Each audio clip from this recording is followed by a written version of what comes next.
I did not have the luxury of choosing to not come back to work. With my oldest child, I was very young and a single parent, and so I had to come back. And I was lucky, had benefits, and I was able to take 8 weeks off with my baby. But I chose to put him in a very sketchy daycare because it was near the office, and I wanted to be able to run over there on my lunch break and see him if I needed to. And it was hard. I remember dropping him off at this daycare with very loving people in a very sketchy neighborhood, and just being really just feeling like a failure almost because I felt such a strong need to be with my child, but recognized that I had to work to provide.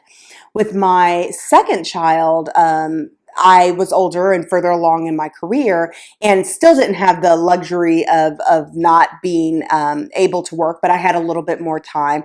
And that was challenging too. But I think at that point, I knew myself well enough to know that my career was really important to me. And that as much as I loved my child and would have loved to extend maternity leave, certainly longer than 12 weeks, I would not personally feel fulfilled without my career. I knew I'd be a better mom to both of my children if I felt successful at work. And so what I did know coming back though was that having a baby, I would need to just operate in a different way. I was going to have to approach work differently than I did when I had a 12-year-old and just one child, now that I had a newborn. And so I needed to make those adjustments to my schedule and figuring out how to negotiate getting everything done, and still having a robust family life was a bit of a challenge. You know, there's no such thing as balance. Like you're never going to have everything perfectly balanced day to day. It's just